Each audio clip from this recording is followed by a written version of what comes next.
तरीका भी है छिलन का, थोड़ा हल्का या नींबू किन्नू निचोड़ना है भी साड़ी तैयार हो गई जी।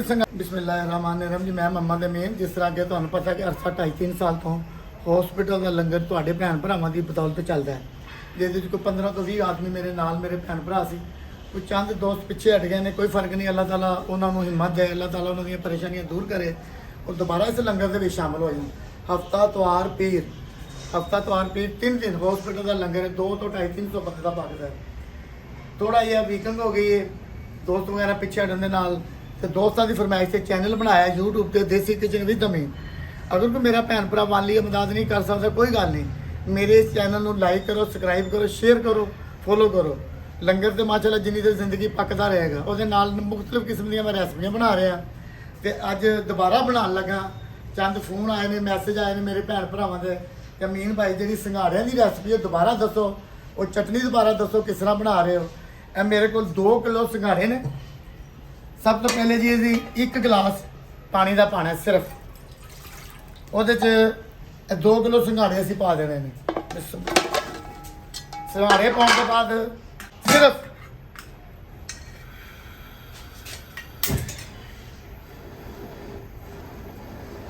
ਇਹਨੂੰ 15 ਤੋਂ 20 ਮਿੰਟ ਇਹਨੂੰ ਤੁਸੀਂ ਦਮ ਤੇ ਲਾਣਾ ਹੈ। ਦਮ ਤੇ 15 ਤੋਂ 20 ਮਿੰਟ ਦਮ ਤੇ ਲਾਣਾ, ਜਿਵੇਂ ਅਸੀਂ ਚੌਲਾਂ ਦੇ ਥੱਲੇ ਦਮ ਨਹੀਂ ਲਾਈਦਾ। 15 ਤੋਂ 20 ਮਿੰਟ ਸਿਰਫ ਪਾਣੀ ਵੀ ਬਹੁਤ ਘੱਟ ਪਾਉਣਾ, ਅੱਗ ਤੇਜ਼ ਨਹੀਂ ਪਾਣੀ। ਤੇ ਇਸ ਕਰਕੇ ਇਹਨੂੰ 15 ਤੋਂ 20 ਮਿੰਟ ਅਸੀਂ ਦਮ ਲਾਵਾਂਗੇ। ਇੱਥੇ ਕੋਈ ਵਜ਼ਨ ਰੱਖਦੇ ਨੇ ਬਿਲਕੁਲ ਧੀਮੀ ਅੱਗ ਤੇ। ਉਸ ਤੋਂ ਬਾਅਦ ਮੈਂ ਤੁਹਾਨੂੰ ਪੂਰਾ ਪ੍ਰੋਸੀਜਰ ਦੱਸਣਾ। ਬਾਕੀ ਦੁਆ ਕਰਨਾ ਕਿ ਇਸ ਲੰਗਰ ਦਾ ਕੰਮ ਹੈ। ਤੁਹਾਡੀ ਮਿਹਰਬਾਨੀ ਇਸ ਚੈਨਲ ਨੂੰ ਲਾਈਕ ਸਬਸਕ੍ਰਾਈਬ ਕਰੋ ਤੇ ਸ਼ੇਅਰ ਕਰੋ, ਇਸ ਕਰਕੇ ਕਿ ਜਿੱਥੇ 50 ਬੰਦੇ ਰੋਟੀ ਖਾ ਰਹੇ ਨੇ ਉੱਥੇ 10 ਬੰਦੇ ਹੋਰ ਵੀ ਸ਼ਾਮਲ ਹੋ ਜਾਣ। ਤੁਹਾਡੀ ਇਸ ਉਂਗਲ ਦੇ ਨਾਲ ਲਾਈਕ ਕਰਨ ਦੇ ਨਾਲ ਇਹ ਸਾਰਾ ਲੰਗਰ ਦਾ ਸਿਲਸਿਲਾ ਚੱਲਦਾ ਰਹੇਗਾ। ਅੱਲਾਹ ਤਾਲਾ ਤੁਹਾਡੀ ਖੈਰ ਕਰੇ ਜੀ, ਆਮੀਨ। ਅੱਛਾ ਜੀ, ਘੱਟ ਤੋਂ ਘੱਟ 20 ਮਿੰਟ ਹੋ ਗਏ ਨੇ ਇਹਨੂੰ ਬਿਲਕੁਲ ਧੀਮੀ ਅੱਗ ਤੇ। ਹੁਣ ਅਸੀਂ ਇਹਨਾਂ ਨੂੰ ਲਾ ਲੈਂਦੇ, ਚੈੱਕ ਕਰ ਲਈਏ ਤੇ ਉਹ ਸੰਘਾੜਾ ਸਿਰਫ ਭਾਫ ਦੇ ਨਾਲ ਮਾਸ਼ਾਅੱਲਾ ਤਿਆਰ ਹੋ ਗਏ ਨੇ। ਇਹਨਾਂ ਦੀ ਹੁਣ ਅਸੀਂ ਛਲਾਈ ਕਰਨੀ ਹੈ ਮੁਕੰਮਲ। ਦੱਸਣੇ ਤੁਹਾਨੂੰ ਇਹਦਾ ਤਰੀਕਾਕਾਰ ਕੀ ਹੈ, ਇਹਦਾ ਖਾਣ ਦਾ ਤਰੀਕਾਕਾਰ ਕੀ ਹੈ। ਲਿਹਾਜ਼ਾ ਸੰਘਾੜਾ ਇੱਕ ਇੱਡੀ ਅੱਛੀ ਰੈਸਪੀ ਹੈ ਮਰਦ ਵਾਸਤੇ, ਔਰਤਾਂ ਵਾਸਤੇ, ਬੱਚਿਆਂ ਵਾਸਤੇ। ਇਹ ਸਿਰਫ ਸਰਦੀਆਂ ਦਾ ਤੋਹਫਾ ਹੈ। 2 ਜਾਂ 4 ਮਹੀਨੇ ਰਹਿੰਦਾ ਸੰਘਾੜਾ, ਜਿਸ ਤਰ੍ਹਾਂ ਹਰ ਮੌਸਮ ਦੇ ਹਰ ਫਲ ਹੈ।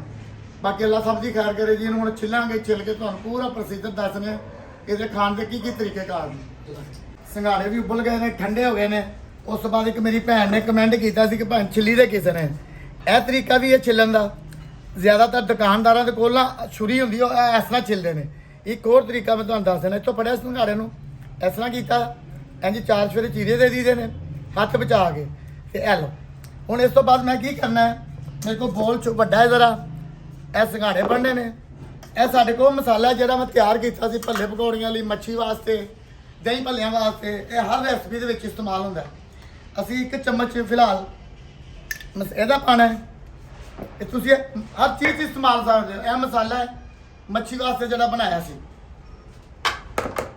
ਹਾਫ ਚਮਚ ਉਹ ਲਾਣਾ ਤੇ ਥੋੜਾ ਹਲਕਾ ਜਿਹਾ ਨਿੰਬੂ ਕਿੰਨੂ ਨਿਚੋੜਨਾ ਹੈ।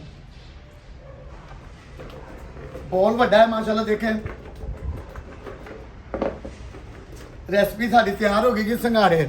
ਅਗਰ ਇਹਦਾ ਇੱਕ ਤਰੀਕਾਕਾਰ ਹੋ ਰਿਹਾ, ਸੰਘਾੜੇ ਉਬਾਲ ਕੇ ਰਾਤ ਨੂੰ 4 ਸੰਘਾੜੇ ਅੱਧਾ ਕਿਲੋ ਦੁੱਧ, 4 ਸੰਘਾੜੇ ਅੱਧਾ ਕਿਲੋ ਦੁੱਧ ਪੀਤਾ ਜਾਵੇ ਤੇ ਇੱਡੀ ਅੱਛੀ ਚੀਜ਼ ਹੈ। ਮੇਰੀਆਂ ਭੈਣਾਂ ਵਾਸਤੇ, ਭਰਾਵਾਂ ਵਾਸਤੇ, ਯਾਰ ਸੱਜਣਾ ਵਾਸਤੇ ਬਹੁਤ ਤਾਕਤ ਵਾਲੀ ਚੀਜ਼ ਹੈ।